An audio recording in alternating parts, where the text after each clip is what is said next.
Hello, Fort McMurray, and welcome to Shaw TV. And today we are here with the man who brought the EDGE program right here to our community. So, if you're thinking about the EDGE, for people at home, the very few that don't know anymore what it is, what is EDGE?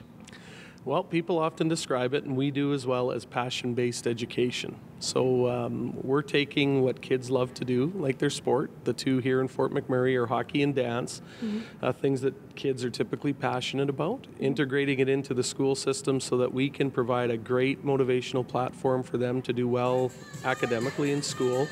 And the character building principles inherent in something like hockey and dance are a fantastic platform as well in which to teach leadership skills. So not only are students learning about their sport at a high performance level, but really it's just the vehicle for the end, which is great marks in school, having them be the best kids that they can possibly be. And when kids love something, obviously they're going to want to do a lot better at it. Now, I know for myself, I was a dancer, and it's really hard to balance schedules. I can only imagine how hard it is to balance a hockey schedule as well. Is that was kind of maybe where this fueled from?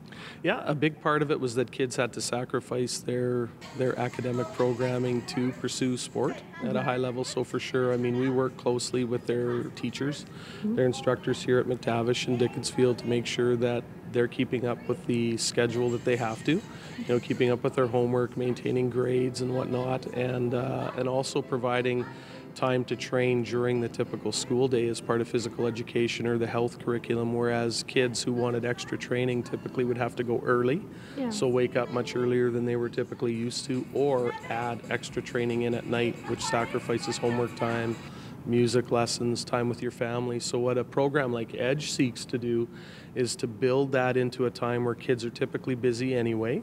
Fortunately, the Alberta education curriculum lends itself very well to allowing these types of programs to exist. As you know, there's many out there.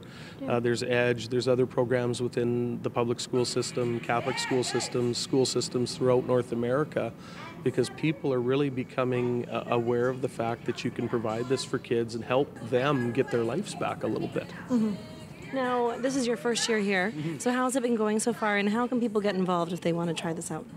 So far, it's been fantastic. I would obviously say that I'm biased, but we just look at the kids and how well they're doing. So the testimonials are very strong. Kids are really, really enjoying the program, and more importantly, we're seeing some significant improvement in all three areas: character, academics, and athletics.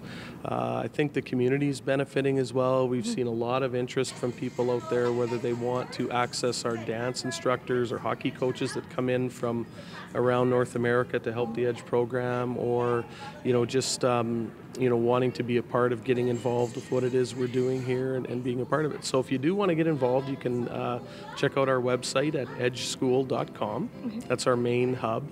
Or you can go to the Ecole McTavish or Dickinsfield websites and find out more about the EDGE program and how to apply, and give us a call and ask any questions you might have. Fantastic. Now, my last question for you. When I went to the big launch of this program coming here, you guys had some really amazing roster of people that had taken this program and gone on to do such great things. Maybe name a few names that stand out in your mind.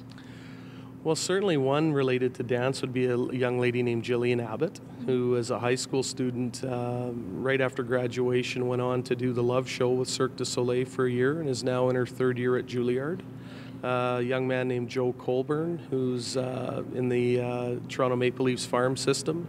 Another NHLer named Tyler Myers, who won the Calder Trophy with the Buffalo Sabres. And probably lastly would be a young man named Eric Crocius, who's at Harvard right now in neuroscience. Phenomenal young hockey player, but just a brilliant student. And there's a lot of different kids that I could name, but those are some of the examples of professional athletes to, an Ivy League college graduate. And what we're trying to do is just bring the model here to Fort McMurray, which allows kids to stay at home, not have to travel extensively to get some of the best possible instruction they can. Thank you. Well, thanks so much for joining us. All the best in the next year. It's really a pleasure.